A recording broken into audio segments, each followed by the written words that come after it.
Bom dia a todas e a todos, sejam bem-vindas e bem-vindos. Hoje nós vamos dar continuidade na nossa discussão a respeito da sentença penal. Eu vou já fazer o compartilhamento de tela com vocês do nosso roteiro. Só um minutinho.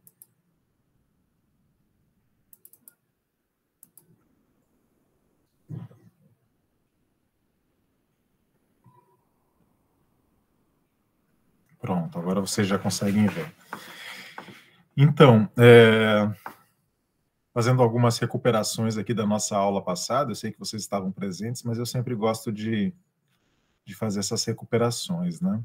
Na aula passada nós iniciamos o debate a respeito da sentença penal, e naquela oportunidade nós ficamos aqui numa espécie de uma teoria geral da sentença penal, algumas questões que são comuns, tanto a sentença penal condenatória quanto a absolutória. Na verdade, alguns elementos que são comuns aí a toda sentença, inclusive muitos elementos que são comuns a qualquer tipo de sentença, mesmo fora do campo criminal.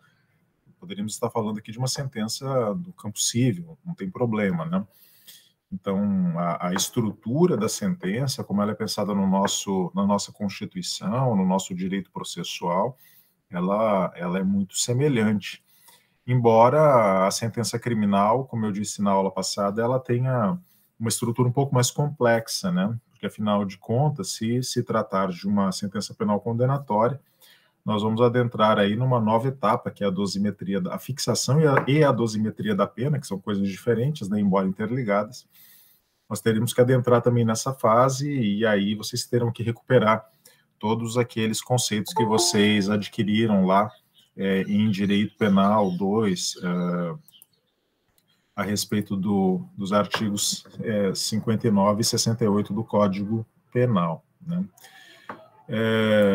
Bom, naquela oportunidade nós então trouxemos aqui para vocês um conceito de sentença, fizemos algumas diferenciações terminológicas, como por exemplo, sentenças de primeiro grau e acórdãos no segundo grau de jurisdição, sempre aí diferenciando, né?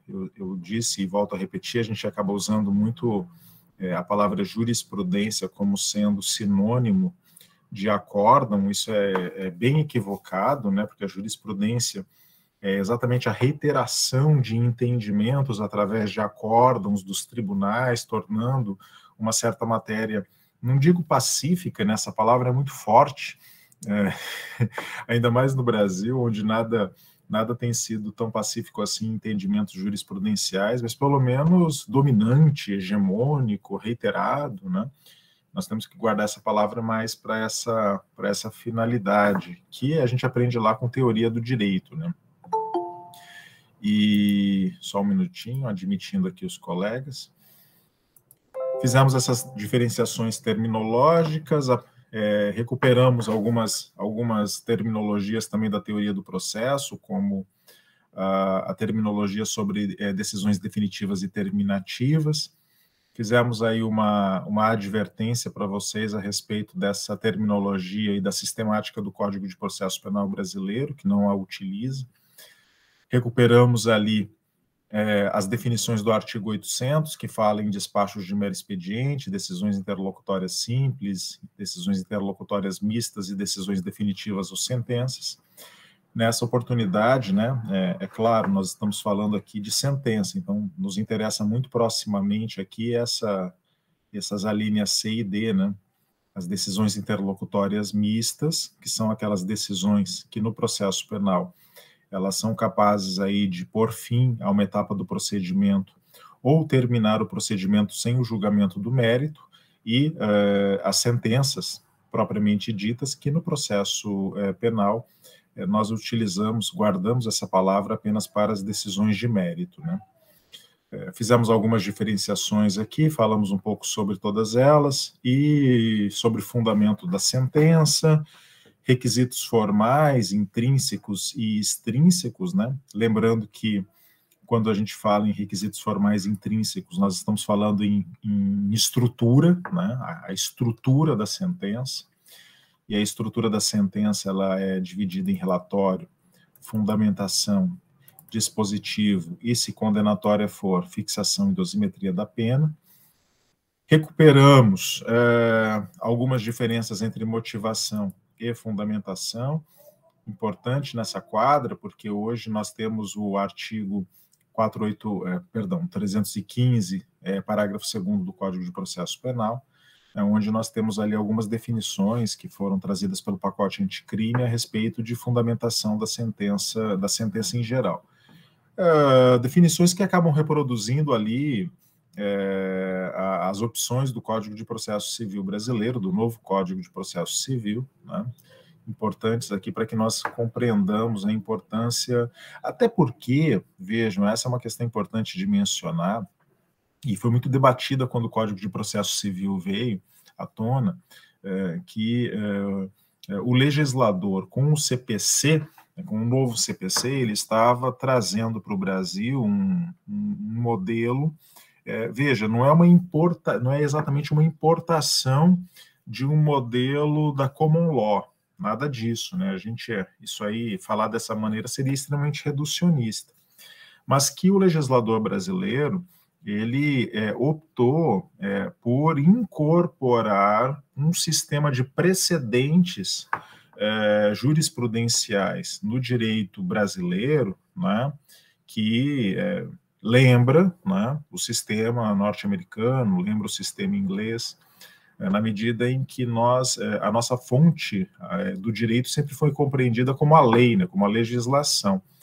E o artigo 489 lá do Código de Processo Civil, repetido aqui pelo artigo 315 do Código de Processo Penal, ao falar, por exemplo, na distinguish e também na overruling, né, coloca essa necessidade, né, que o juiz ele siga um entendimento jurisprudencial, porque nós temos esse ideal de uma certa uniformização jurisprudencial dentro de uma certa nação, com vistas aí a conferir segurança jurídica, né, ao cidadão, ao jurisdicionado, àquele que recorre ao Poder Judiciário. Vocês sabem, já estão fazendo estágio, já estão trabalhando, tudo que nós não temos no Brasil é essa palavra forte, jurisprudência, né? As decisões, elas são extremamente caóticas, elas não... em pouquíssimas questões no Brasil encontram aí uma certa coerência, né, jurisprudencial. A maioria das questões, você acaba encontrando decisões muito divergentes entre si, né, entendimentos muito contrários. Então, nós podemos afirmar que esse artigo 315 do Código de Processo Penal, inserido pelo pacote anticrime, né, ele incorpora do Código de Processo Civil esse ideal de uma maior uniformização jurisprudencial no Brasil, do estabelecimento de um sistema de precedentes, né? Eu, particularmente, inclusive, na minha atividade como advogado, inclusive a linguagem, né, depois dessa incorporação, a linguagem nas peças mudou, né, mudou bastante, eu posso dizer isso para vocês, né? Porque antes a argumentação, por exemplo, do advogado, vou falar aqui da minha profissão, a argumentação do advogado ela era muito centrada principalmente na questão, olha, existe a lei, né, a lei está aqui, e a jurisprudência ela vinha, os acórdãos, de uma forma geral, ela vinha como uma maneira de reforçar o argumento, né? Um reforço do argumento. Olha, inclusive, o STJ tem decidido assim, inclusive o Tribunal de Justiça de São Paulo tem decidido dessa outra maneira. Hoje não, né? Hoje não. Com a inserção do artigo 315 do Código de Processo Penal, no Código de Processo Penal, nós tratamos, a linguagem ela é muito mais vinculativa, né? Muitas vezes trata-se de demonstrar que há, em certas matérias, um certo entendimento que está sendo comungado de maneira hegemônica no Brasil, no STJ, nos tribunais regionais federais, nos tribunais de justiça, e demonstrado essa homogeneidade jurisprudencial, exigir do juiz que ele repita essa homogeneidade na sua decisão. que ele siga esse entendimento jurisprudencial. E vocês perceberam, né, da aula passada, que se o magistrado, inclusive, ele não segue esse entendimento jurisprudencial, ele tem que justificar, ele tem que fazer a distinção, ele tem que dizer, olha, não sigo esse entendimento jurisprudencial, né, porque aqui o caso é distinto, né, tem distinções, e fundamentar o porquê dessas distinções, dizer onde está a distinção. Ou, no caso da overruling, né, a superação desse entendimento. Olha, por que esse entendimento ficou no passado? Por que ele não se aplica mais? Por que eu não vou aplicá-lo porque ele é uma jurisprudência ultrapassada, porque essa súmula perdeu sentido, né? Deixou de ser aplicada pelos tribunais? Veja, então, o juiz, a partir de agora, ele tem esse dever, né, esse dever de fundamentação, do porquê ele não segue, né, porquê ele afasta aquele entendimento daquele precedente que foi citado pela parte. Isso tudo já estava no Código de Processo Civil e eu acho muito oportuno que venha agora o Código de Processo Penal também, né, de modo que hoje nós podemos dizer, né, que a fonte do direito no Brasil, ela não é mais apenas a lei, né? Hoje fica muito claro que nós temos como fonte do direito também a jurisprudência, no sentido forte, né? O conjunto dos precedentes que podem aí constituir uma jurisprudência, definindo uma certa interpretação, né? Sim, há muito tempo a doutrina, a teoria do direito já dizia que a jurisprudência ela é fonte de direito no sentido de criar normas, né? Não apenas de interpretá-las. Agora, isso fica muito mais claro com essa incorporação no Código de Processo Penal também. Mas aqui apenas para recuperar algumas questões que nós trabalhamos na aula passada, né? Sigo adiante só para quem chegou agora, nós estamos recuperando algumas questões que nós já trabalhamos. E depois eu falei dos requisitos formais extrínsecos, que são aqueles que não dizem respeito à estrutura da sentença. São algumas questões ali que podem parecer menores, mas são importantes, não é? A data, assinatura, rubrica, né? No caso de uma sentença, hoje a assinatura, como ela é eletrônica, ela acaba rubricando todas as páginas da sentença, porque afinal de contas, uma sentença não assinada, juntada ao processo, ela é uma carta de intenções, né? Agora, como sentença, ela é inexistente, não é que ela seria nula, né? Sentença nula é uma sentença, por exemplo, mal fundamentada. O magistrado, né? A parte citou ali uma jurisprudência hegemônica no Supremo Tribunal Federal e no STJ, e o juiz simplesmente não seguiu aquele entendimento. Ou, por exemplo, uma súmula vinculante, né? Por exemplo. E o juiz não aplicou aquele entendimento e deixou de dizer, de explicar a distinção ou a superação do entendimento jurisprudencial que o levou a não aplicar aquele entendimento. Então, aí eu tenho uma sentença que ela é defeituosa por falta de fundamentação. Então, eu digo que há uma nulidade aí que tem que ser declarada pelo Poder Judiciário. Veja. Agora, uma sentença sem assinatura, ela não é nula. Ela é inexistente. Ela não existe como ato jurídico apto a produzir efeitos. Ela é uma folha de papel, é uma intenção. É um projeto de sentença, mas ainda não é uma sentença. Então, ela demanda assinatura, por exemplo. O problema da data já é diferente, né? Nós não diremos aí que a datação de uma sentença levaria à sua inexistência, mas aí mas é uma irregularidade que deveria ser sanada para que a sentença possa gerar efeitos aí temporais, principalmente ligados à questão das prescrições, que no processo penal são fundamentais, né? É claro que hoje fica tudo muito facilitado pelo processo eletrônico, né? Vocês falam, isso aí tudo acaba sendo resolvido no processo eletrônico. Cuidado, tá? Cuidado, porque eu já vi o processo eletrônico ser manipulado. Coisa chata de dizer aqui, né? Mas algumas questões ali, de repente um ato processual desaparece e reaparece com outra data. Eu já vi isso acontecer, né? Por sorte, no meu caso, eu tinha, coincidentemente, um print screen da página, né? E tinha como demonstrar que essa situação aconteceu e que me prejudicava. E se você não tem, como é que você demonstra? Tá? Porque seria como no processo de papel, uma página ser retirada e apresentada outra no seu lugar com outra informação. Isso é bem complicado, né? Bom, fiquemos atentos, né? Nós aí que trabalhamos com o direito precisamos...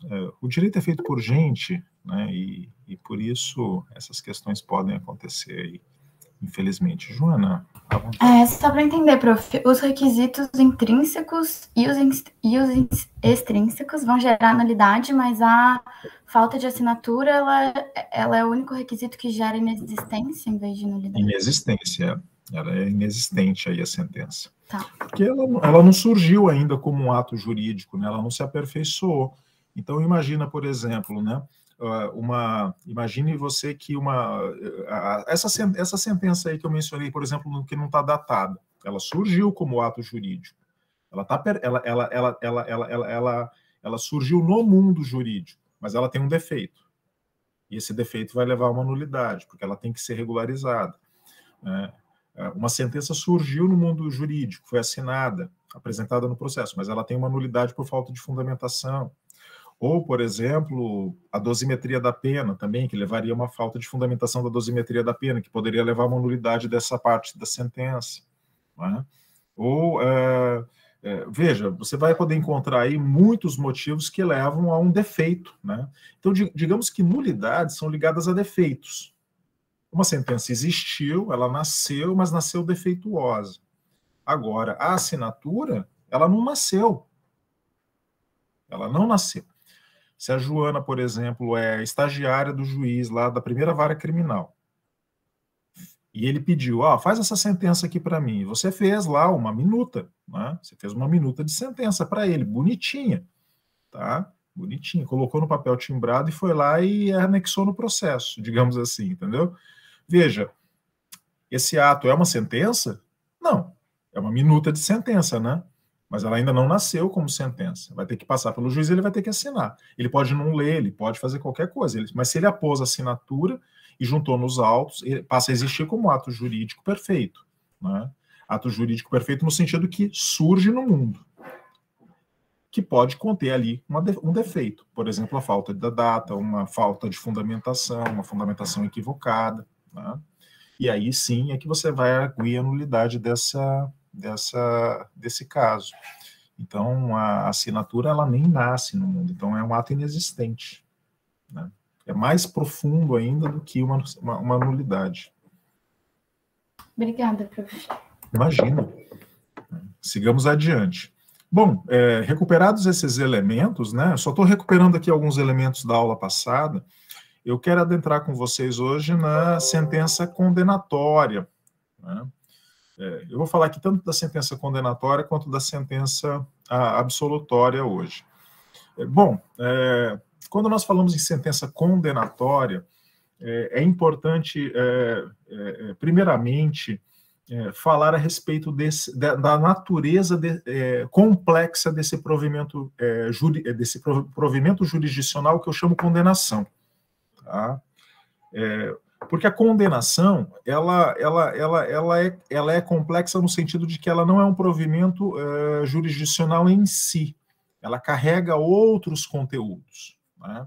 Então, eu sempre menciono, a sentença condenatória, ela tem uma carga declaratória muito forte, muito forte.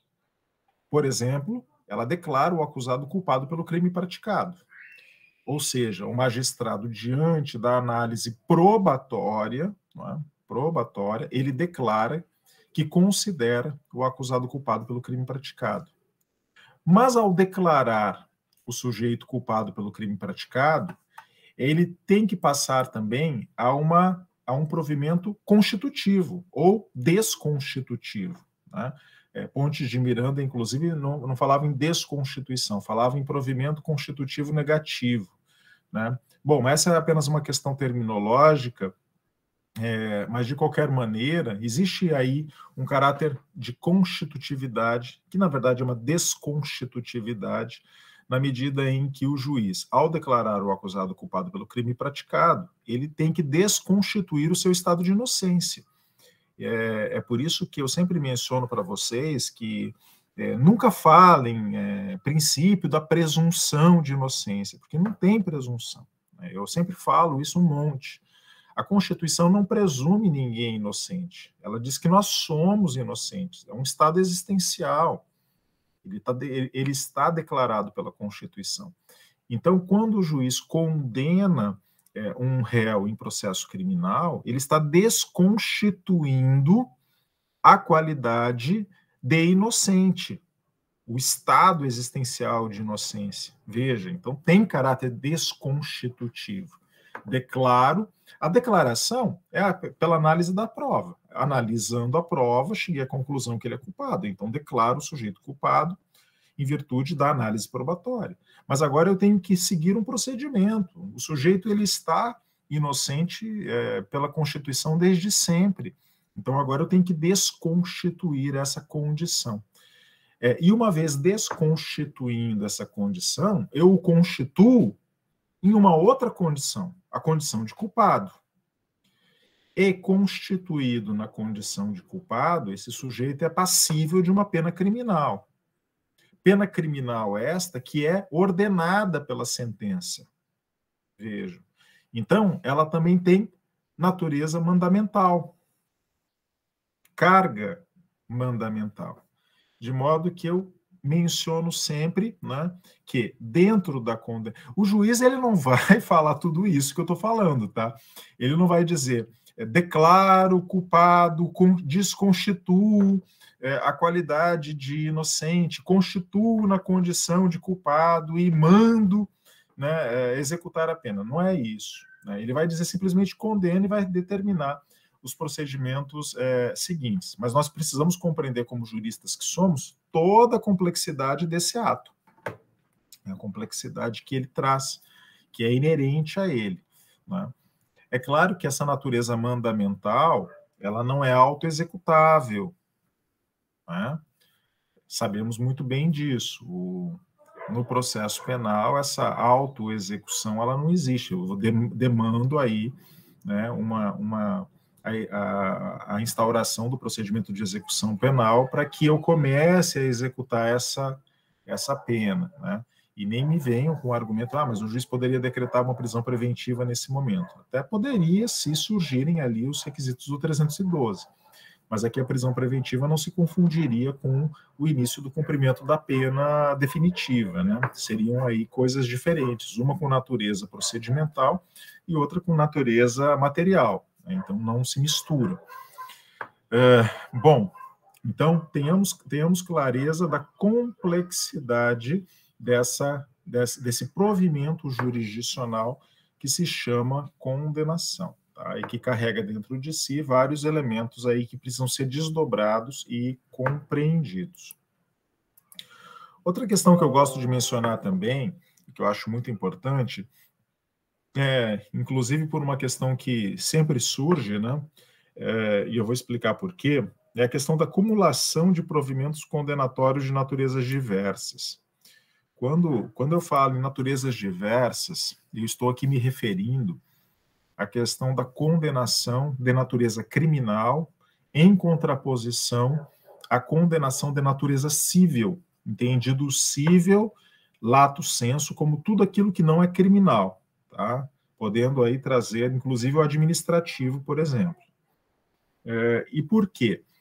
Porque desde o advento da Constituição de 1988, por uma interpretação que eu particularmente e os penalistas clássicos, né, nós compreendemos aí que é uma interpretação equivocada do dispositivo constitucional, criou-se ali um entendimento, principalmente entre os constitucionalistas e os ambientalistas, de que a partir da Constituição de 88 teria se criado um direito penal da pessoa jurídica em crimes ambientais, especificamente. Né? Então, entre os constitucionalistas e os ambientalistas, isso aí virou até que uma unanimidade. Né? Mas os penalistas, né, quem é do campo penal, propriamente dito, tem bastante dificuldade de compreender como é que nós estaríamos punindo criminalmente a pessoa jurídica. Tá? Então, existe essa rusga aí. E por quê? Porque o direito penal clássico, como ele foi criado em torno de dimensões da psicologia humana. Quando eu falo na tipicidade, na antijuridicidade, na culpabilidade, como elementos constitutivos do crime, analiticamente falando, eu estou me referindo a 3 dimensões da psicologia humana. Vejam. No tipo, eu estou falando de dolo, de conhecimento e de vontade. Na antijuridicidade, eu estou falando de motivos determinantes.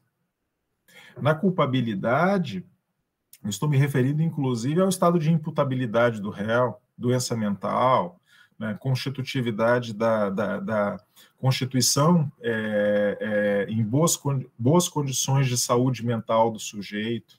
Né? Vejam, eu estou falando de dimensões da psicologia humana. Então, como é que eu pego agora uma estrutura como essa, que foi toda construída para a pessoa física, né, que foi construída para o CPF e aplicou ao CNPJ? Só por uma grande ficção, né? Só simplesmente desconsiderando toda essa construção histórica do direito penal. Bom, então, como é que nós resolvemos isso no campo penal? Né? No campo penal, é fácil de você resolver essa aparente contradição. Essa contradição ela é resolvida na medida em que nós compreendemos que no processo criminal, a condenação, a sentença penal condenatória, ela hoje admite condenações de diversas naturezas, ou seja, foi dado ao juiz criminal competência para condenar criminalmente, para condenar civilmente em determinado contexto delimitado pelo próprio Código de Processo Penal, e foi dado poder para o juiz criminal condenar administrativamente em certo contexto ligado à lei de crimes ambientais. Aliás, até caberia perguntar, né, se nós podemos punir a pessoa jurídica criminalmente em crimes ambientais, por que não podemos, por exemplo, em outras questões que também são super importantes, como crimes contra o sistema financeiro nacional, crimes contra a ordem tributária? Veja, não haveria motivo para isso. Se eu posso punir a pessoa jurídica em um tipo de crime, eu posso punir em todos. Poderia punir em todos. Então, por que a Constituição optou por dizer, não, só nos crimes ambientais, nos demais a pessoa jurídica não é punível criminalmente? Uma contradição, né? Contradição que fica para os ambientalistas e para os constitucionalistas resolverem, porque para nós, penalistas, não é uma contradição. Não é uma contradição. Então, vejam, quando o juiz ele condena uma pessoa física, ele impõe uma sanção criminal. A sanção criminal ela tem natureza retributiva, está prevista no Código Penal para cada delito. Eu tenho o preceito primário e o preceito secundário. No preceito secundário eu tenho a sanção, a pena. O juiz impõe aquela pena criminal, que pode ser uma multa, que pode ser pode ser uma multa ou pode ser uma pena privativa de liberdade. Né? E no procedimento da sentença penal pode chegar, inclusive, a substituição dessa pena restritiva de liberdade por restritiva de direitos, né? Por substituição. Perfeito. Agora, não é apenas a condenação criminal que está prevista. Estão previstas outros tipos de condenação também.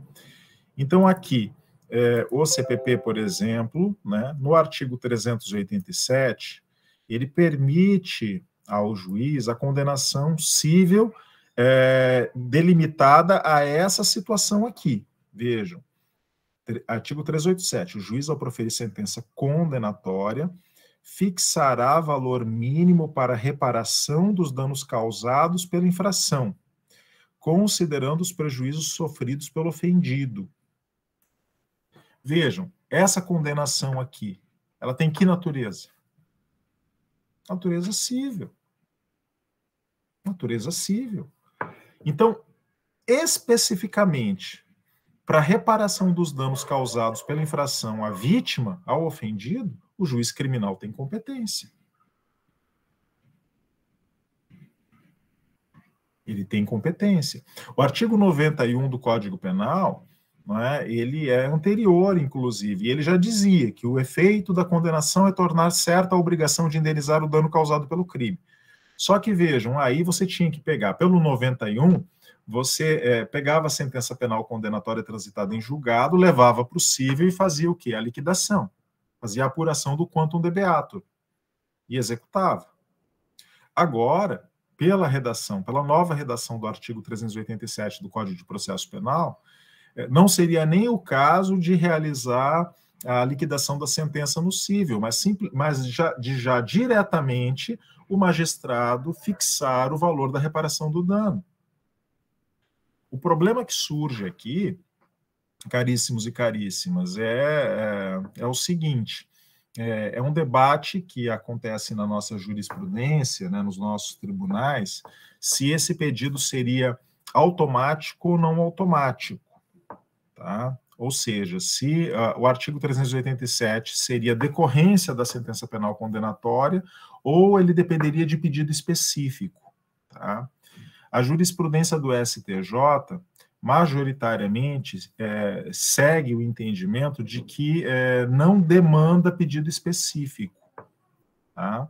Que o juiz, ao condenar criminalmente, ele já pode fixar os padrões do dano causado pela infração. Esse entendimento é um entendimento que, cá entre nós, ele é absurdo.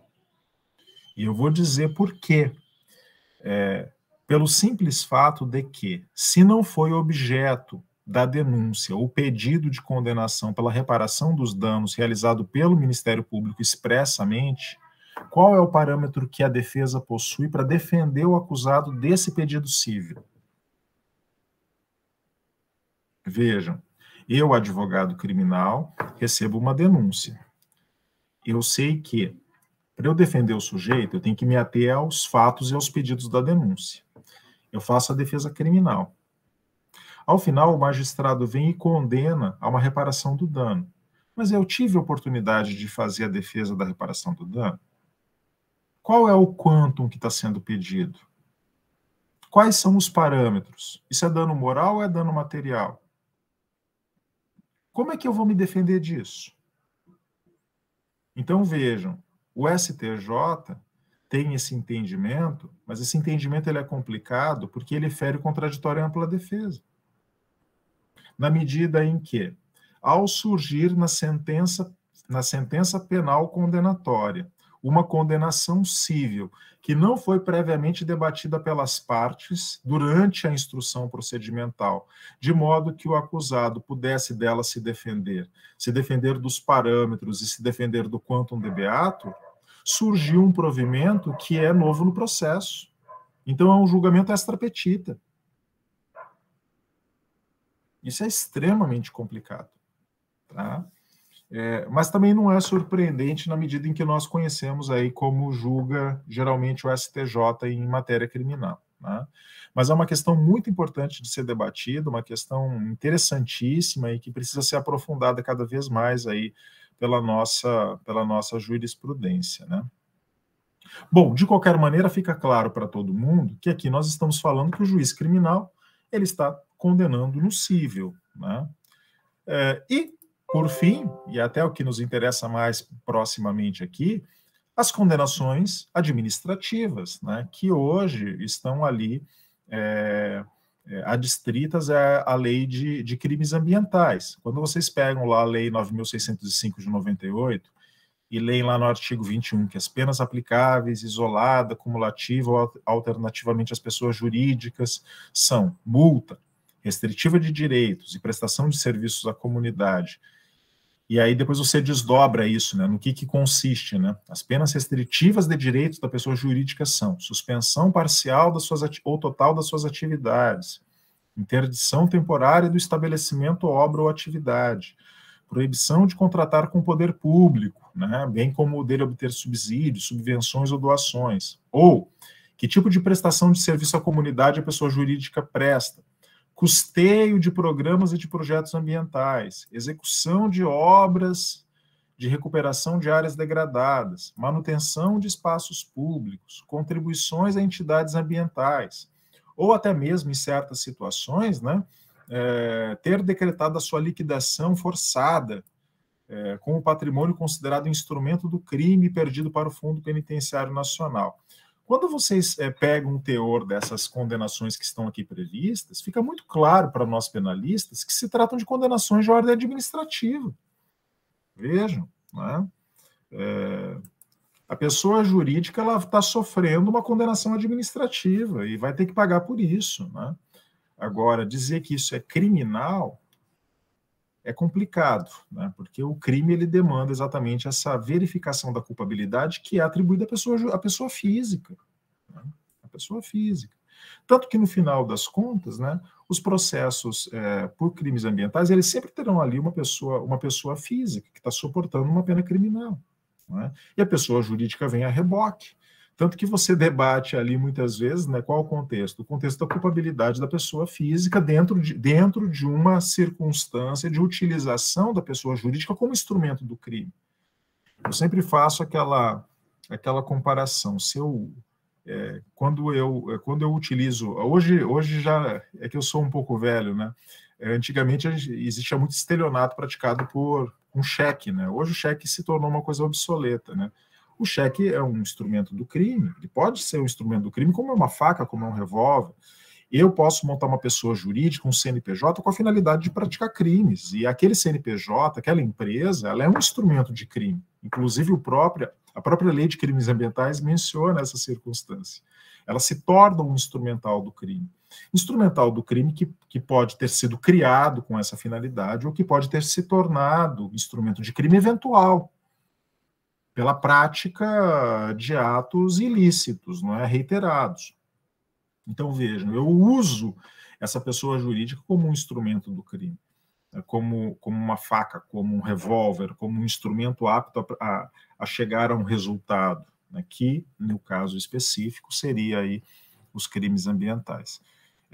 E, portanto, a pessoa física é que suporta a pena criminal, a pessoa jurídica suportará sanções de natureza civil, sanções de natureza administrativa, que tranquilamente serão aplicadas pelo juiz criminal. Ele tem competência para isso porque há previsão legal, nesses casos específicos que nós mencionamos, né? O juiz está absolutamente legitimado pela lei a fazer a aplicação dessas sanções, né? Então vejam vocês que aqui é por isso que eu menciono a cumulação de provimentos condenatórios, com naturezas diversas, natureza criminal, natureza civil e natureza administrativa. Tá? Ok, pessoal? Só um minutinho para eu admitir o colega. Perfeito. Bom, dito isso, outra questão que eu acho muito fundamental também de ser mencionada é a questão da conformidade da sentença condenatória com a inicial. Essa é uma questão central no processo penal, né?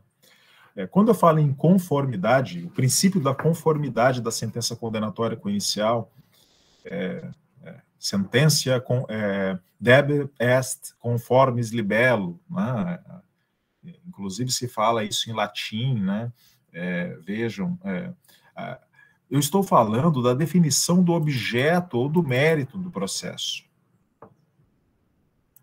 Esse é um debate que vocês fizeram com o professor de processo civil, inclusive, e que eu volto aqui nesse momento. Importantíssimo, né? Como é que eu defino? O que define o objeto? O que é o objeto? O objeto é o principal. É aquilo que é principal. Eu posso ter um monte de debates ali dentro do processo, mas o que é principal? Não é à toa, inclusive, que o juiz, no despacho saneador, ele define os pontos controvertidos.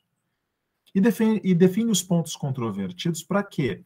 Define os pontos controvertidos para fixar muito bem o objeto do processo, para não permitir que na audiência de instrução e julgamento possam ser debatidas questões que são paralelas e que não fazem parte do objeto, não fazem parte do mérito central do processo. Essa é a finalidade de um despacho saneador. Fazer limpeza, limpar o terreno e dizer, ó, isso é importante, isso não é importante. Então, todo processo, seja ele civil ou criminal, a principal questão para o profissional, seja ele advogado ou membro do Ministério Público, para quem está atuando, para o juiz também, claro, é definir o que é central, o que é o objeto do processo, qual é o mérito desse processo, o que está sendo debatido aqui. E mais do que está sendo debatido aqui, o que pode ser objeto do provimento jurisdicional e o que não pode ser objeto do provimento jurisdicional.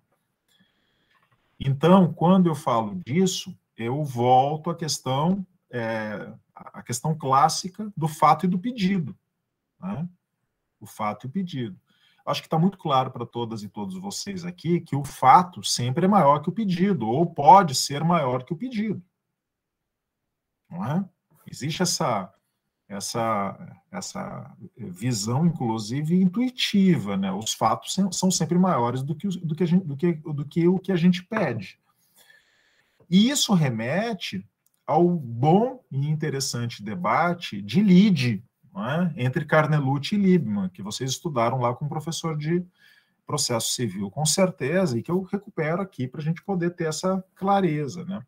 Porque o Carnelucci, quando ele disse que a lide é o conflito de interesses qualificado por uma pretensão resistida, vejam, ele deu uma conotação fática à lide. A lide aí em Carnelucci tem uma conotação fática. Conflito de interesses qualificado por uma pretensão resistida. Então, eu estou dizendo assim, ó, a Joana tem um computador, eu vou lá, tomo o computador das mãos dela, não é? E aí, qual poderia ser a atitude da Joana? Ou simplesmente ficar com medo e dizer, o Matheus é mais forte, é violento, eu vou aceitar, deixa ele levar, é melhor ele levar do que eu enfrentá-lo, não é? Ou ela pode vir para cima de mim com unhas e dentes e falar, eu vou defender o que é meu. Veja, é isso que é lide para Carnelucci. É um fato. É um fato, é um conflito de interesses que surge na medida em que eu pretendo o computador que é dela e que ela resiste ao que eu quero. Ela vem para cima e diz não. Né? Então vejam que a lide em Carnelucci, ela está totalmente no mundo do fato. Totalmente ligada ao mundo do fato. Ao conflito dos interesses resistidos. Aí veio o Liebman, posteriormente, eu estou falando rapidamente aqui só porque é uma recuperação, né? Vocês já devem ter visto lá em processo civil ou em teoria do processo. Já o Liebman dizia, olha, está errado. Está errado por quê? Porque a lide, ela começa no mundo do fato, mas ela termina no mundo do direito. E o que dá conotação jurídica para o mundo do fato é o pedido. De modo que eu aprendo lá em processo civil que o que define o objeto do processo civil, o que define o mérito do processo no civil é o pedido. Então eu conto um fato esse que pode ser gigantesco, cheio de pormenores, mas eu defino o objeto do processo ao pedir. Ao pedir. Então eu diria assim, eu tomei da Joana os bens 1, 2, 3, 4 e 5, nessa briga que eu tive com ela. E a Joana vai narrar isso lá na petição dela. Vai dizer, olha, o usurpador veio aqui e me tirou os bens 1, 2, 3, 4 e 5. Mas eu abro mão, se eu quiser, dos bens 1, 2, 3 e 4. Mas os 5 eu quero. E talvez não seja nem por uma questão financeira, talvez seja por uma questão emocional. Aquele bem era um bem de valor afetivo. Então, os 5 eu quero de volta. Então, vejam, embora eu tenha narrado um fato total, eu delimitei no pedido apenas a devolução dos 5. De modo que o magistrado, ele não pode adentrar. Contou, mas assim, contou porque quis. Né? Eu vou ficar aqui apenas no pedido da Joana, e o pedido da Joana é a devolução do bem número 5. Então vejam que, se em Carnelucci a lide era fática, em Liebman ela é jurídica, jurídico-processual definida pelo pedido, por isso que a lide seria o conflito de interesses, o fato, qualificado pelo pedido correspondente. Essa é a diferença fundamental. Agora, tem certo e tem errado nessa disputa? Não tem. Não tem certo e não tem errado. Tem situações e situações, né? No processo civil, é muito claro que o conceito de lide que se adequa ao processo civil é o de Liebman. É o de Liebman. Por quê? Porque lá eu estou trabalhando com bens disponíveis. Então, eu posso dispor de bens através do meu pedido, delimitá-los. Agora, no processo penal, esse conceito de lide de Liebman não se aplica. O de Carnelucci é muito mais aplicável, né? Seria muito mais aplicável, aproximadamente, ao processo penal. De modo que eu não posso narrar um fato e delimitar o pedido condenatório, né, quando eu realizo o pedido, fazer essa delimitação. Então, por exemplo, eu narro roubo. Roubo é subtração com violência. Mas chega no pedido, eu digo, mas eu não quero a condenação por roubo, eu quero a condenação apenas pelo furto, ou apenas pela violência. Não está dado ao autor da ação penal, seja ele Ministério Público, né, ou querelante, simplesmente abrir mão disso. E dizer, não, eu não quero que enquadre nessa qualificação, eu quero que enquadre nessa tipificação, eu quero que se enquadre nessa outra tipificação. Ou narra tudo ou não narra nada. Ou abre mão de tudo ou não abre mão de nada, no caso do querelante, né? No caso do Ministério Público nem pode fazer isso. Entenderam? Então, vejam, se no processo civil, resumindo, se no processo civil o que delimita o mérito da ação penal, da ação civil, é o pedido, no processo penal, o que delimita o mérito da ação penal é o fato na sua totalidade. De modo que no processo civil, o juiz fica vinculado ao pedido. E no processo penal, o juiz fica vinculado ao fato, não ao pedido. É o contrário, é o inverso. Repito, no processo civil, o juiz não se vincula ao fato, se vincula ao pedido. A parte contrária se defende do pedido, não se defende do fato. No processo penal, a parte se defende do fato, não se defende do pedido.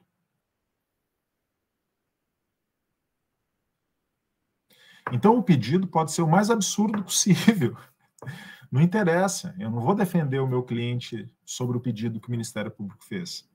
O Ministério Público pode pedir lá a pena capital, pode pedir qualquer absurdo que ele quiser. Deixa ele pedir. Importa para mim o fato, e eu vou concentrar a minha inteligência, a minha disposição no fato. É do fato que eu defendo o réu. É o fato que vincula a sentença do juiz. É nisso que eu vou prestar atenção. Então, é muito mais próximo da lide fática de Carnelucci. Tá? E aí surgem duas figuras, digamos, dois instrumentais muito interessantes para manter a conformidade da sentença com a inicial, que é a emendatio libelli, prevista no artigo 383 do Código de Processo Penal, e a mutatio libelli, prevista no 384. Vejam, então eu vou explicar aqui. Imaginem vocês a seguinte situação. O promotor de justiça, tá? Vou pegar aqui o exemplo que eu dei, inclusive, tá? O promotor de justiça, ele narra que aos dias tais, às horas tais, na localidade tal, fulano de tal subtraiu coisa alheia móvel mediante utilização de violência. Ele está narrando o fato, tá? Está contando a história. Ele narra o fato completinho. Circunstâncias de tempo, circunstâncias de lugar, as pessoas envolvidas, os atores envolvidos, e conta o fato e inclui ali não apenas a subtração, mas também a violência. E ao final, ele pede a condenação no crime previsto no artigo 155 do Código Penal, furto. Vejam. Então tem uma contradição aqui. Ele narrou no fato roubo, porque a violência estava presente, mas pediu na condenação furto. Se fosse no processo civil, o juiz ficaria vinculado a isso. Mas nós não estamos no processo civil, nós estamos no processo penal. Aqui, no processo penal, a contradição ganha uma outra conotação. E eu sei que aqui o juiz ele fica vinculado ao fato, não ao pedido. Então o juiz, ele faz o quê? Embora ele verifique que o pedido do Ministério Público é equivocado, ele observa o fato. E ao verificar que o fato está em tese correto, ele toca o processo. Porque ele não está vinculado ao pedido, ele está vinculado ao fato. E na sentença penal, na sentença condenatória, ao condenar o acusado pelo fato praticado, ele realiza aquilo que nós chamamos de emendatio libelli. Deixa eu só puxar aqui para vocês poderem ver o artigo 383. Tá? Vejam. O juiz, sem modificar a descrição do fato contida na denúncia ou queixa, poderá atribuir-lhe definição jurídica diversa, ainda que em consequência tenha de aplicar a pena mais grave. Então, o que eu estou dizendo para vocês, a emendatio libelli, nesse caso, é um momento da sentença penal condenatória. Mas é um momento da sentença penal condenatória que apenas emenda o pedido do Ministério Público para adaptá-lo ao fato. É uma declaração judicial. O juiz vai dizer, olha, o Ministério Público narrou roubo. Na fase probatória, foram produzidas provas de roubo. Então, embora ele tenha solicitado a condenação por furto, agora, na sentença penal condenatória, condeno por roubo, embora a pena do roubo seja maior que a do furto. Há aí algum tipo de prejuízo para o réu? Eu diria para vocês, não. E por que não? Porque o advogado, o técnico que analisa o caso, ele sabe que o que vincula o juiz ao fato, e ele defende o réu em relação ao fato, e vai produzir provas contra o fato, de modo que ninguém está sendo pego de surpresa aí nessa circunstância. Ninguém está sendo pego de surpresa. Então, o que o juiz está fazendo na emendatio libelli? Apenas corrigindo um pedido equivocado do Ministério Público. Então, é uma ilusão que a pena seria maior. Porque desde o início, o fato era roubo. Então, desde o início, a pena a ser aplicada era de roubo. Não era o furto. Você não pode se apegar a essa circunstância. Tá? Professor, e se for o contrário?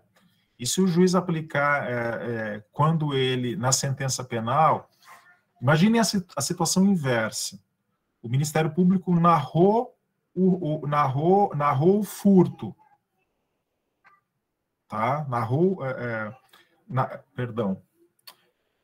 Aliás, vamos pegar, inverter a consequência, mas manter o fato. O Ministério Público narrou roubo. Mas chegou na sentença penal condenatória, o juiz condenou, mas disse, mas não tem prova da violência. A violência não ficou provada. Então eu vou condenar, mas não vou condenar por roubo, vou condenar por furto, por falta de prova da violência. É emendatio libelli isso? A resposta é não. E por quê? Porque aqui eu estou diante de uma desclassificação, de uma tese desclassificatória. Eu desclassifiquei um crime complexo para um crime menos complexo, um crime mais simples, um crime que já estava contido dentro do outro. Então, no fato, eu narrei subtração com violência, mas na fase probatória não ficou provada a violência. excluo a violência e condeno pelo furto apenas. O furto está contido no fato narrado de roubo. Então, a tese é desclassificatória. O juiz simplesmente não precisa fazer nada. Não é emendatio libelli. A emendatio libelli é apenas naquela circunstância que eu mencionei anterior, quando há um fato narrado e o Ministério Público pede a condenação por um outro fato com uma pena menor, o juiz apenas corrige, emenda o libelo na sentença penal condenatória, condenando pelo crime correto. Só isso. Mais nada. Então, assim, a emendatio libelli é muito tranquila, ela não altera o curso do procedimento, tá? É apenas uma correção que o juiz faz na sentença. Diferente, bem diferente, é a mutatio libelli, que está prevista no artigo posterior, 384. Por quê? Porque no 384, na mutatio libelli, eu considero que houve uma mudança do fato, não do pedido. Exemplo, o Ministério Público, o inquérito policial veio ao membro do Ministério Público narrando uma subtração. Era o que ele tinha.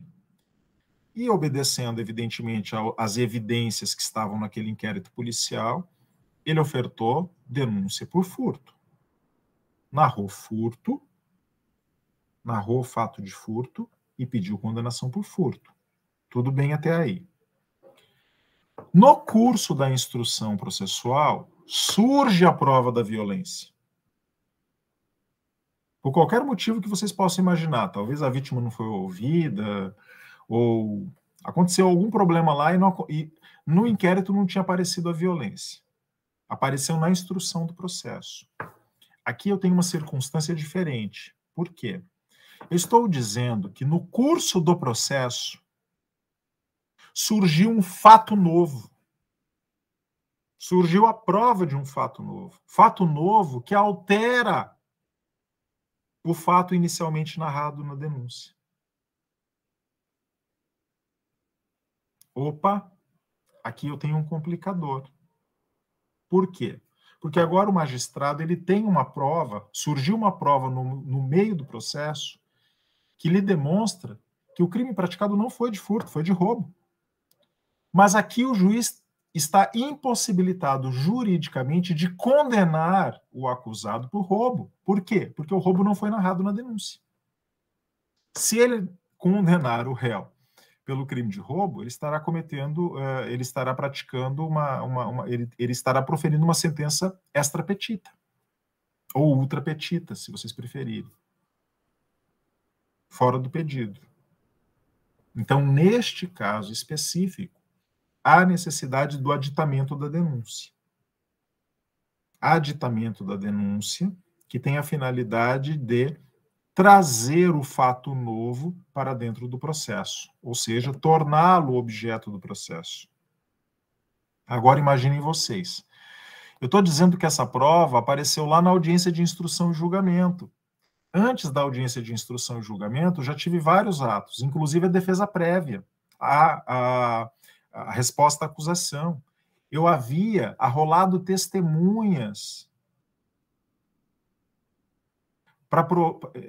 quanto à questão da subtração. Ou seja, a violência que surgiu na instrução não foi objeto de defesa. Então, na mutatio libelli, eu sou obrigado a retornar à estaca zero. Por quê? Porque eu tenho que... se esse fato novo foi trazido para os autos, eu tenho que devolver ao réu o direito de se defender do fato, de apresentar resposta à acusação, de ofertar novas testemunhas, de ofertar novos documentos, de pedir a produção de novas provas e realizar uma nova audiência de instrução e julgamento. Simplesmente porque o fato violência não havia sido objeto do processo até agora. Agora, passando a ser, eu preciso me defender de tudo isso. Viram a diferença grande que existe aí colocada? Né? Então, procurem apenas não confundir a terminologia, tá? Porque a emendatio libelli, ela não altera o curso do procedimento. Ela é apenas uma declaração judicial na sentença. A mutatio libelli muda o curso do processo. Porque é o surgimento de um fato novo. E ao surgir o fato novo, altera o objeto do processo. E ao alterar o objeto do processo, leva a uma alteração do curso procedimental, que precisa retornar à estaca zero para garantir ao acusado que ele possa se defender desse fato novo. Então, vamos ler aqui o 384. Encerrada a instrução probatória, sem entender cabível nova definição jurídica do fato, em consequência de prova existente nos autos de elemento ou circunstância da infração penal não contida na denúncia, o Ministério Público deverá aditar a denúncia ou queixa, no prazo de 5 dias, se em virtude desta houver sido instaurado o processo em crime de ação pública, reduzindo-se a termo o aditamento quando feito oralmente. Veja, portanto, é uma outra circunstância. É o aditamento da denúncia. Aqui sim, ligado a mutatio libelli. Aditamento da denúncia é mutatio libelli, não é emendatio libelli. São coisas totalmente diferentes. Aí eu cito também aqui para vocês a súmula 453 do Supremo. Não se aplica à segunda instância o 384 e parágrafo único do CPP, que possibilita dar nova definição jurídica ao fato delituoso em virtude de circunstância elementar não contida explícito ou implicitamente na denúncia ou na queixa. Isso significa o quê? Isso significa que a emendatio libelli pode ser realizada em segundo grau de jurisdição, mas a mutatio libelli não. E por quê? Porque a mutatio libelli, como eu disse para vocês, reabre a instrução probatória. E todos nós sabemos que, se está no tribunal, já está em grau de apelação. E o tribunal não tem competência para instruir o processo, que foi instruído em primeiro grau de jurisdição. Não é isso? A não ser que seja um processo da sua competência originária. Eu estou falando aqui em grau de apelo. Está no Tribunal de Justiça de Santa Catarina o procedimento em virtude de apelação. E aí vocês vão lá e alegam mutatio libelli, né? Veja, o tribunal vai dizer, mas nós não temos competência para instruir processo, nós temos competência apenas para julgar esse processo em grau de apelação. Então, não pode fazer aqui a mutatio. Agora, a emendatio pode. Poderia, né? Digamos, teoricamente, né? Claro que isso dependeria aí, numa circunstância como essa, né, de recurso do Ministério Público, né? Porque aí aplicar-se-ia o princípio do tantum devolutum quantum appellatum, né? Então teria esse condicionador, mas teoricamente o 383 poderia ser aplicado, o 384 não poderia ser aplicado. Perfeito? Ótimo, então. Bom, em matéria de sentença penal condenatória, eram esses os elementos que eu tinha para trazer para vocês, né? Como eu disse também, já disse em aulas anteriores, aqui em processo penal a gente não volta à questão da dosimetria da pena, isso é matéria vencida, né? Quem não lembrar aí muito bem da questão da dosimetria da pena, da fixação da pena e da dosimetria, tem que voltar lá em Direito Penal 2 e rever a matéria. Eu até tenho uma calculadora manual da dosimetria da pena que eu formulei para ajudar os meus alunos, mas assim, lá de direito, quando eu dava Direito Penal 2 faz tempo, eu posso passar para vocês também, que ajuda, mas não é objeto aqui do processo penal, né? No processo penal, esses são os nossos objetos principais. Dito isso, eu gostaria de passar, então, à sentença absolutória. Sentença penal absolutória. A sentença absolutória, ela é uma sentença mais simples, né? Mais simples por quê? Porque estruturalmente, ela está dentro dos padrões que nós mencionamos na aula passada. Também a sentença penal absolutória, ela tem aquela mesma estrutura, não? A princípio, um relatório, uma fundamentação, um dispositivo. Um relatório que narra os fatos que narra os fatos procedimentais, os fatos processuais, não os fatos, não a causa de pedir, né? Narra os fatos processuais, ou seja, a sequência de atos procedimentais. Tem uma fundamentação, porque a absolvição tem que ser fundamentada, evidentemente. Não é? E tem um dispositivo. O dispositivo é a parte da sentença que dá a ordem do Estado juiz, o condeno ou absolvo. Agora, quando a sentença penal é absolutória, ela termina por aí, no dispositivo. Eu não terei a fase posterior da dosimetria da pena, que é a parte mais complicada, né? Onde eu preciso fazer o cálculo da pena. Então, ela para no dispositivo. O juiz assina e termina a sentença penal absolutória. Então, em matéria estrutural, nós já sabemos fazer uma sentença absolutória. Ela já está dada para nós aqui. O que nos falta aqui agora é verificar as fundamentações da sentença penal absolutória. Em que se fundamenta uma sentença penal absolutória? E essa é uma questão muito interessante, não é? Porque os motivos, as fundamentações possíveis da sentença penal absolutória estão absolutamente interligadas com a matéria de direito penal. Nós veremos. Aqui você precisa fazer um casamento entre o direito penal material e o direito processual, formal. Fazer um casamento. É por isso que inclusive, eu dou o nome de teses de defesa e sentença absolutória. Por quê? Porque o artigo 386 do Código de Processo Penal, que trabalha os fundamentos da sentença absolutória, fornecem ao advogado criminalista os caminhos, as teses possíveis de defesa. Então, o juiz se vale do 386 como motivo, como fundamento da sentença absolutória, e o advogada, se vale do 386 como tese de defesa. As possibilidades técnicas de defesa estão dadas ali, porque você quer convencer o juiz, e você sabe que o juiz só pode absolver com fundamento naquilo. Então, você vai exatamente naquilo, você se concentra naquilo. Então, aqui há uma total sinergia entre a atividade do magistrado e a atividade do defensor, tá? Especificamente. Vejamos, então, quais são essas possibilidades. Vejam, artigo 386. O juiz absolverá o réu, mencionando a causa na parte dispositiva. Então, isso aqui, é um fundamento, isso aqui é necessário. O dispositivo, quando o juiz diz absolvo, ele tem que dizer absolvo com fundamento no artigo 386, inciso 1. O caput do 386 exige isso. A menção da causa, a menção do fundamento na parte dispositiva. Então, absolvo com fundamento no artigo 386, inciso tal. É uma necessidade. Quais são essas possibilidades? Primeiro, está provada a inexistência do fato. Vejam, provada a inexistência do fato. Eu estou dizendo que o fato não existiu. Surgiu prova de que o fato não existiu.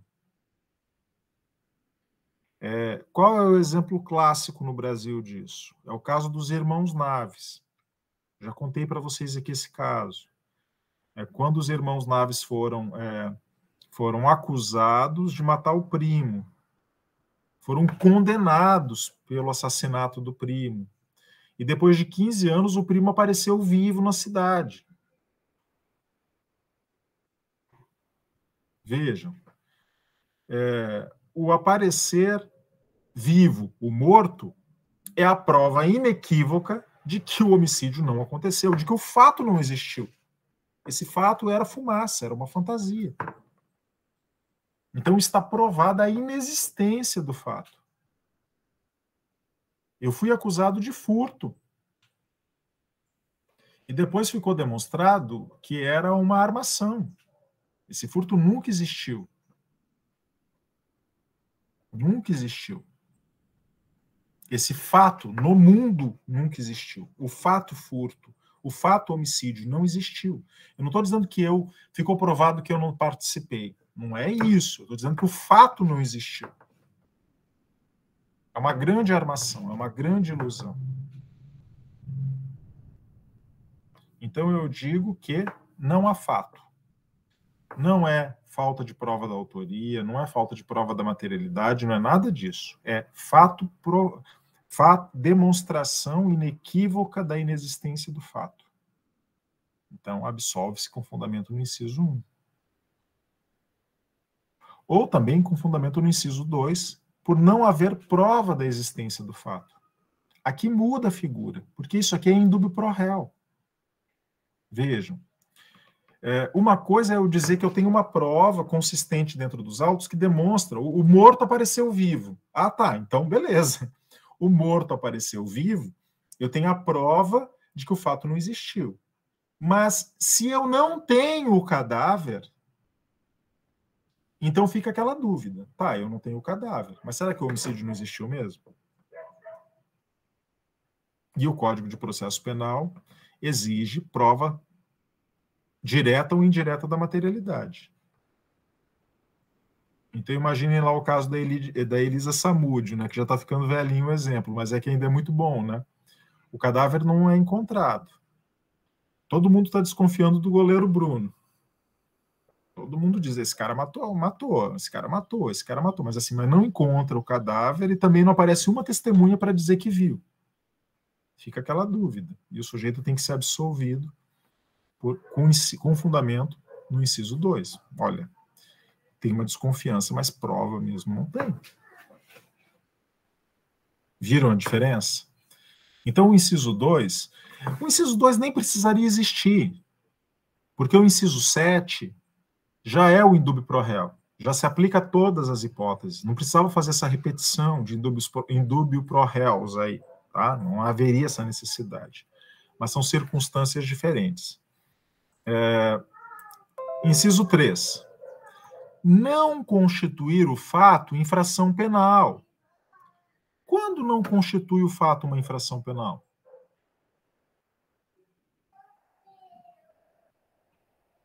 Não constitui o fato infração penal quando a conduta não é típica. É a tipicidade. Não é a antijuridicidade, não é a culpabilidade, é a tipicidade. O fato pode constituir uma infração civil? Pode. O fato pode constituir uma infração administrativa? Pode. Mas não constitui infração penal.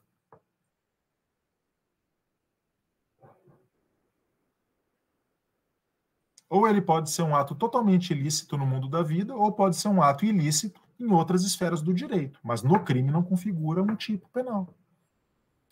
Então o juiz absolve o réu por falta de tipicidade, objetiva ou subjetiva.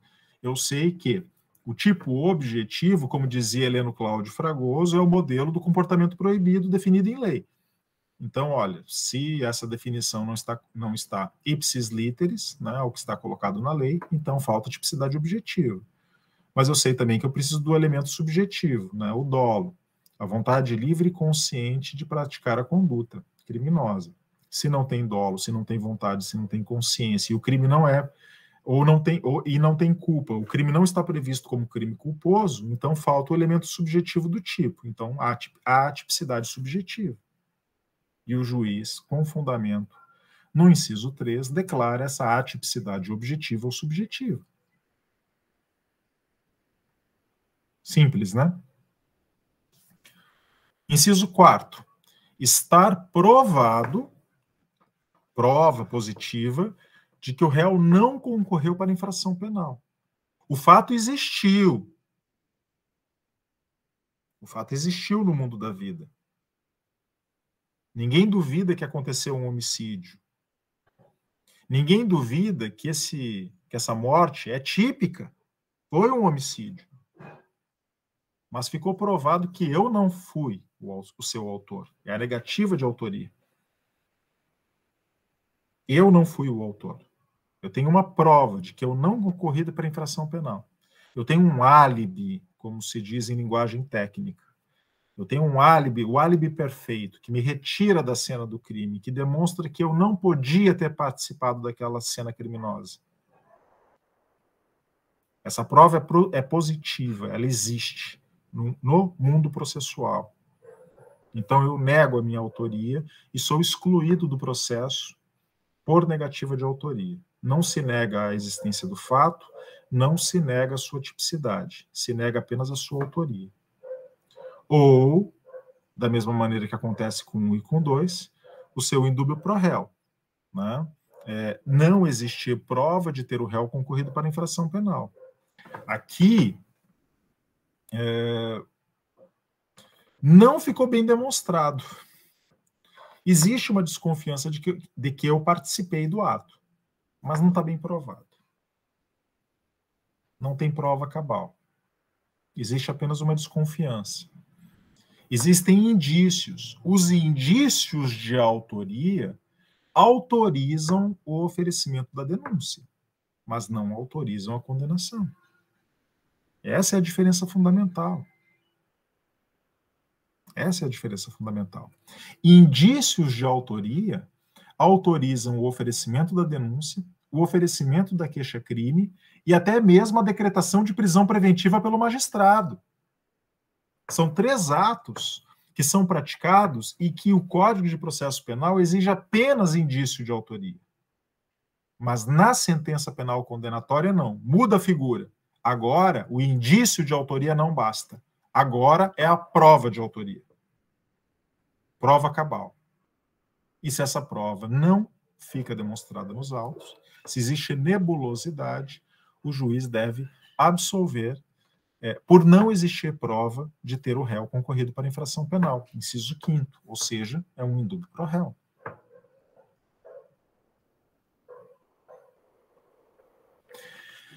Inciso 6º, existirem circunstâncias que excluam o crime ou isentem o réu de pena, ou se houver fundada dúvida sobre sua existência. Quais são as circunstâncias que excluem o crime?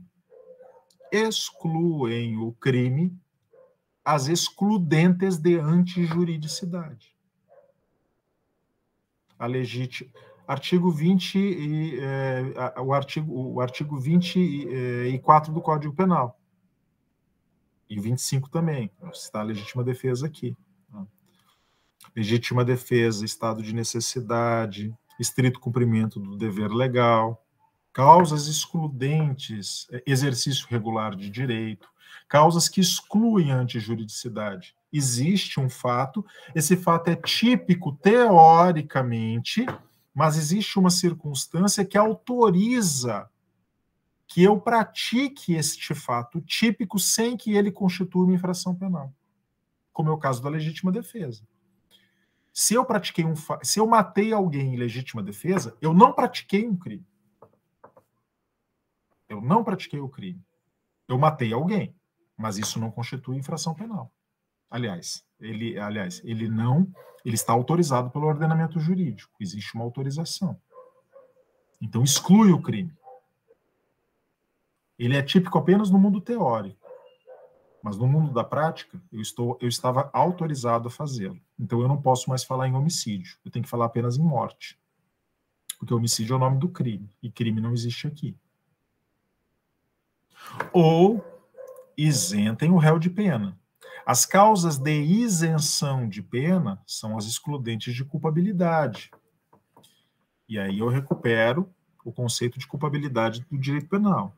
A culpabilidade é o juízo de reprovabilidade que recai sobre a conduta de imputável, que podia ou que tinha ou podia ter conhecimento da antijuridicidade, sendo-lhe exigível comportamento conforme ao direito. Então aqui estão toda a estrutura da culpabilidade. A primeira que é a imputabilidade. O sujeito é imputável ou não é imputável? É imputável, é inimputável ou é semi-imputável? Com as consequências que vocês estudarem em direito penal. Se é imputável, pena criminal. Se é inimputável, absolvição com a consequência da medida de segurança. Se é semi-imputável, como o nosso sistema é baseado hoje, depois de 1984, no sistema vicariante, o juiz vai ter que escolher se aplica, né, a pena ou a medida de segurança. Conhecimento da antijuridicidade.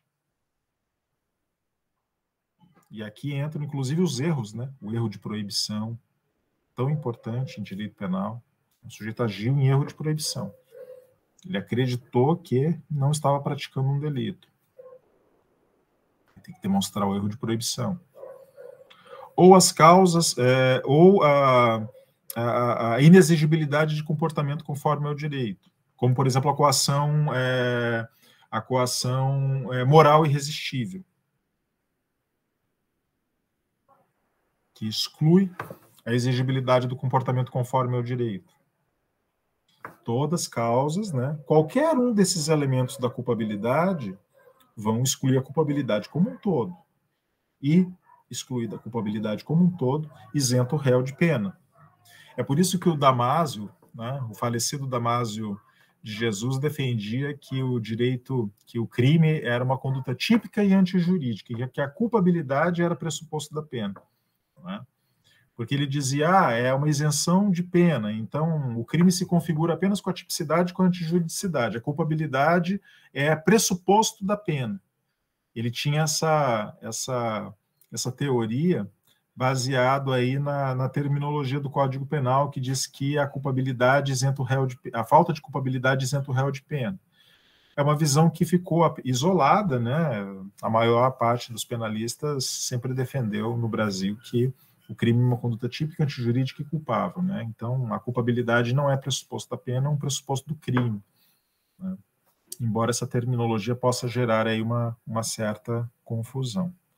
E, enfim, no inciso 7º, não existia prova suficiente para a condenação, que é o indúbio pro réu. De modo que aqueles outros indúbio pro réus que nós mencionamos aqui não precisariam nem existir, já está previsto no 7º. Já está previsto. E aí vocês perguntariam para mim, existe alguma outra tese de defesa? As teses absolutórias estão todas aqui. Claro que vocês podem, como advogados e advogadas, adotarem outras estratégias, porque talvez vocês saibam que a absolvição, o pedido absolutório não seja o melhor caminho. Talvez a estratégia da defesa seja uma condenação desclassificada. Vejam, eu já entrei no tribunal do júri, não é, para pedir a condenação do meu cliente. Eu quero que vocês condenem o meu cliente pelo crime tal, por lesão corporal, que vocês condenem o meu cliente por homicídio simples. É uma tese importante. Não é menor conseguir a condenação do cliente de vocês por um homicídio simples quando ele está com um homicídio triplamente qualificado. Não é uma questão menor. Vocês são técnicos. Vocês analisaram o caso e sabem que não dá para absolver. Não dá para absolver. Então, conseguir desclassificar um crime ou desqualificá-lo é uma tese fundamental. Em matéria de absolvição, de tese absolutória, todas as teses estão aqui. Não adianta inventar outra coisa. É uma dessas teses que estão colocadas aqui. Não tem para onde fugir.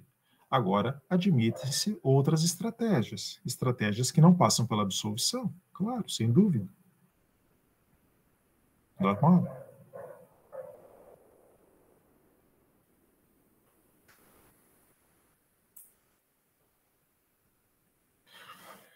Mencionemos também o parágrafo único, né?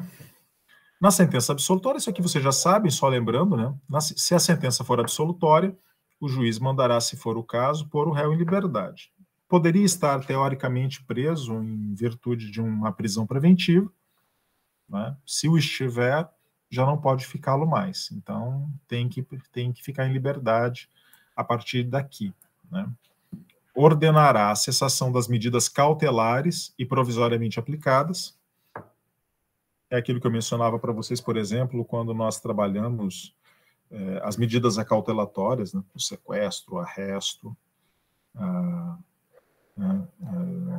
hipoteca legal, né?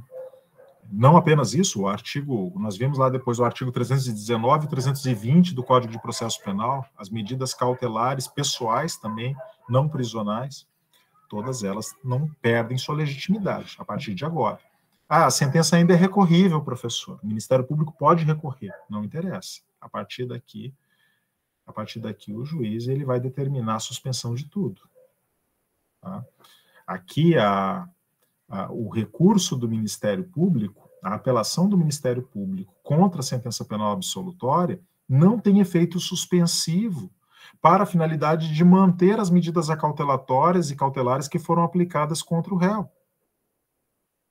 O réu, aliás, o réu agora, a partir de agora, já começa a gozar da qualidade, novamente, de inocente, até que esta apelação do Ministério Público possa mudar essa circunstância. Mas ele vai continuar gozando da sua qualidade de inocente aqui. E no caso da inimputabilidade, e só nesse caso, evidentemente, ele aplicará a medida de segurança, né, porque nós estamos dizendo aí que, neste caso específico, o Código Penal ainda mantém essa lógica, né, que é a lógica da medida de segurança para inimputáveis. O inimputável não pratica crime, ele é absolvido. Se o juiz, mediante laudo psiquiátrico, verifica, fica demonstrado nos autos que o sujeito, ao praticar o ato, não tinha, em virtude de doença mental ou desenvolvimento mental incompleto ou retardado, como diz o nosso Código Penal, embora eu não goste dessa terminologia, acho ela antiga e inadequada, mas é a terminologia que o nosso código usa. Se o juiz ele verifica essa circunstância, ele não vai condenar o acusado, ele vai absolvê-lo, mas vai aplicar esse ônus, que é a medida de segurança. Então, a sentença é absolutória imprópria. Absolutória imprópria. Ela absolve, mas impõe um ônus, o ônus da medida de segurança. Né? Com fundamento aqui no parágrafo único, inciso 3 do Código de Processo Penal.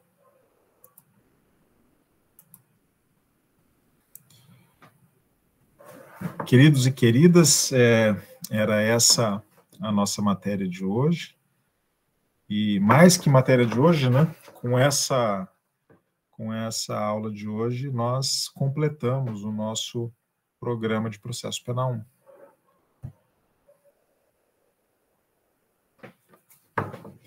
Perguntas, dúvidas? Eu tenho uma, prof. Eu queria perguntar um negócio. Por favor. No caso das eficácias da sentença, na parte de efeitos administrativos, ela não se resume só ao caso da pessoa jurídica, né? Porque também tem o artigo 91 ali do Código Penal que fala sobre a perda de cargo, função pública ou mandato eletivo. Isso também é uma eficácia administrativa, né? Nós chamamos essa circunstância de efeitos da sentença penal condenatória. Tá? São efeitos da sentença penal condenatória. Isso. Então, como você mencionou, correta a tua menção, né?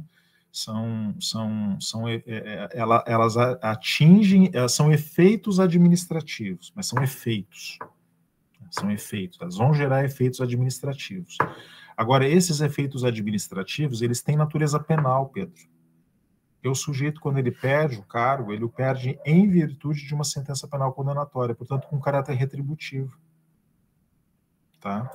Então, embora o efeito seja administrativo, o perde como decorrência da sentença penal condenatória, com caráter penal, com caráter retributivo, como retribuição pelo fato praticado. Tá? Entendi. Beleza. Obrigado, prof. Prof, então a partir de semana que vem a gente não tem mais aula síncrona com vocês. Isso, síncrona não, Joana. Aí vocês podem se concentrar ali nas assíncronas, né? Fazer o artigo, assistir lá os vídeos finais, fazer os relatórios, né? Beleza, no final. Vamos manter todos os prazos ali que a gente já tinha fixado, né? Certinho. continua ali continuam os mesmos prazos, só as aulas síncronas que a partir de agora o conteúdo foi completado.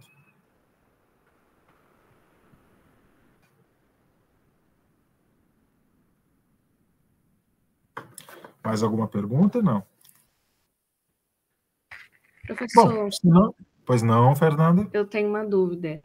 Eu vi faz, acho que uma semana, aquela série da Elise Matsunaga. Eu não assisti ainda, Fernanda. No caso, ela confessou o crime, né? E eu lembrei daquele princípio do direito ao silêncio, porque ela fez a reprodução do crime todo, e a reprodução dela foi contraditória ao laudo do perito.